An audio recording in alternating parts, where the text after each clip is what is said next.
What's up, y'all? We're back. And the last video, if you haven't watched, go back and watch. But I gave you a little update on some things we had going on. So we're back in here, and let's get right to it. Let me show you what we're working on today. So we're going to start out with basically I had to take the shroud fan off because this fan does not work with the radiator.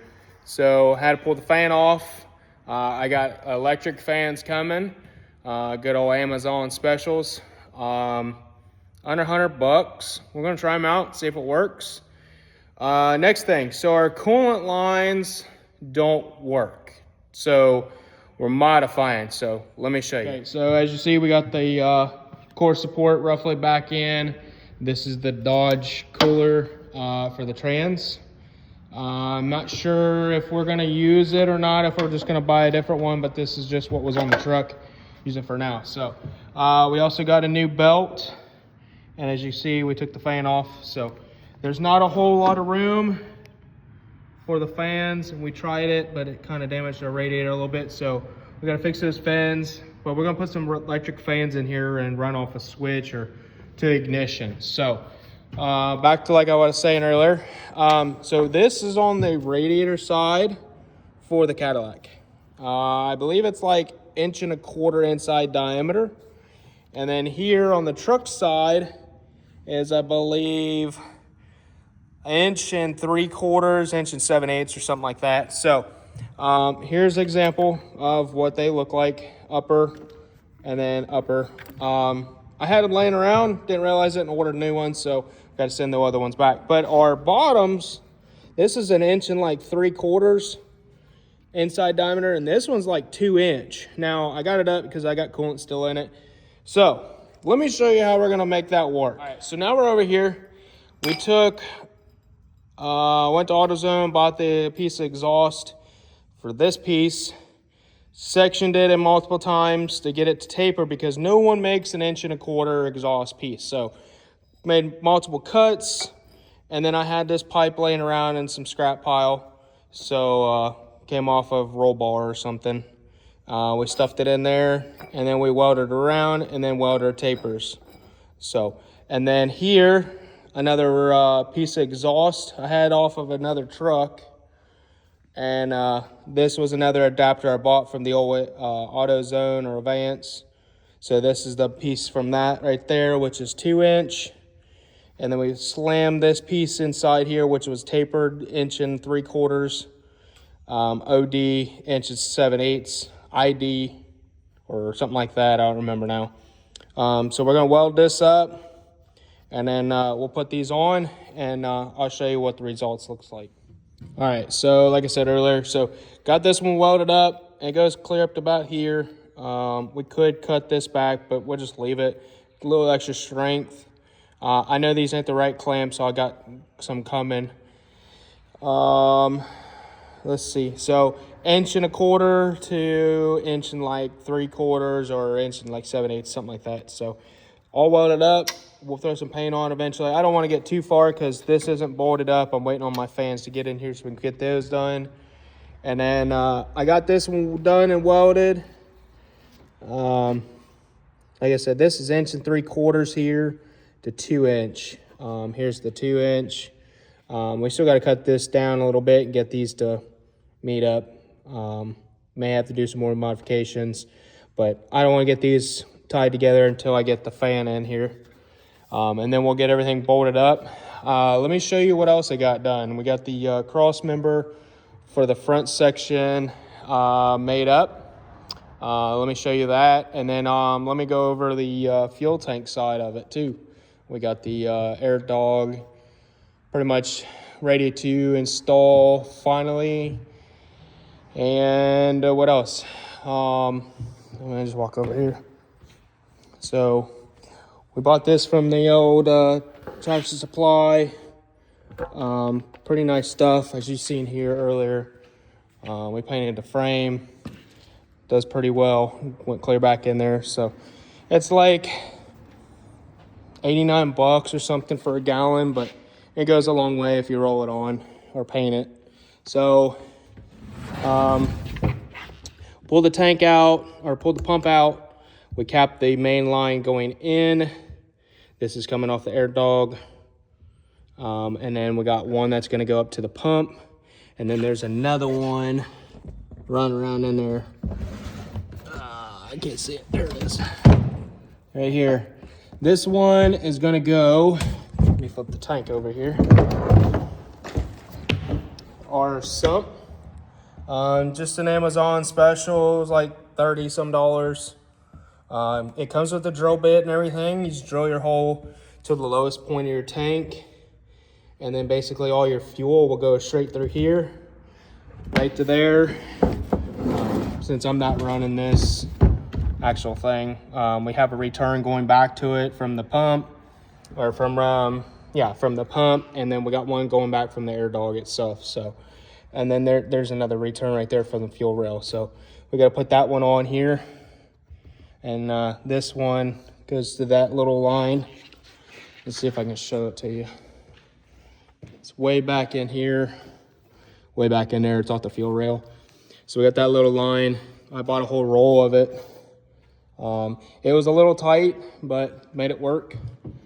I bought a full 25 feet of it. I'm not gonna need all of it, so we'll use it on some other projects. But return line and our coolant lines are almost done, waiting on some parts. I'm waiting on exhaust pieces. I've got the 3-inch flange back here coming. I have got it, but we're gonna make our 90s and 45s coming up so we can do our hood stack. Other than that, let me show you the cross member. All right, so here's cross member. It doesn't look, professionally made, but whatever. It works. So these are the old cross member. Old cross member is like, I don't remember, it's like 29 at the bottom to bottom, 27 and some change at the tops. We cut it because we needed a 3-inch gap. These are 3 inches. So we went ahead and just cut the ends, made sure our measurements were clear, and then basically this will go right underneath the oil pan. I'm gonna probably put a piece of channel in here. I got some scrap laying around here. We may do some like channeling like this, just to add some extra support. I don't really think this is gonna be a crazy need for a whole lot of support.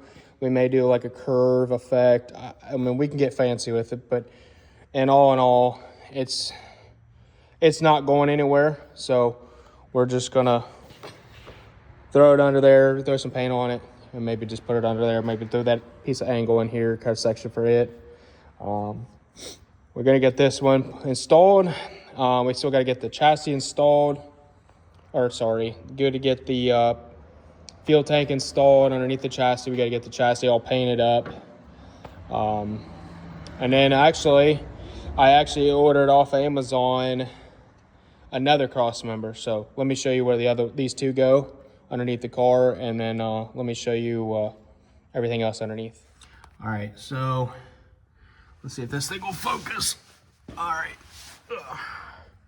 So this is where the first cross member is going to go. From there over, cradle the pan, and then actually here is the next cross member / trans mount cross member.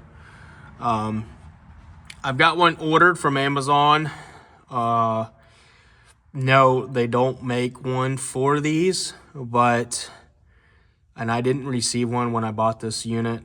We're gonna do, it's like the 4L60, 4L80, I believe, but it's for like the SUVs. Like the Chevy trucks are a little different. You Chevy guys know what I'm talking about. There's some of them that are flat, that are just bolted to here, where these ones bolt here on the inside. So I bought the ones that you can adjust it, and then our mount will go right there. And like I said, it's going to be totally different because it's literally a box piece. I could have made one.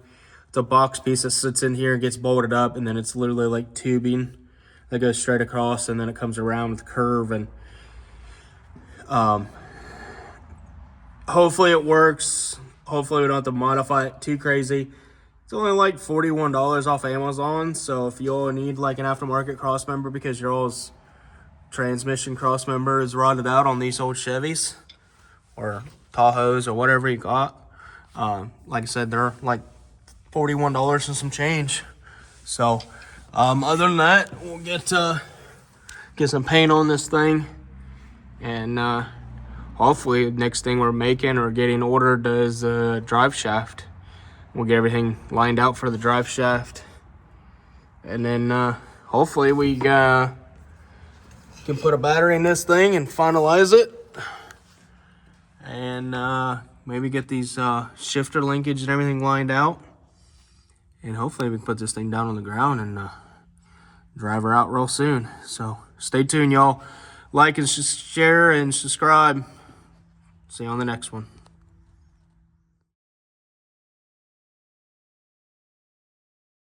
All right, so we're back, and parts have arrived. So the cross member that I'm going to modify showed up. I told you in the last part of this video or beginning here. Amazon, like 41 bucks. I ordered some fans. Come to find out they're not going to work. So we're going to have to go a different route, send those back. So let me get to it and show you this cross member, and go from there. All right, so here's the cross member. This goes up inside those pockets I was showing you all in the last part here.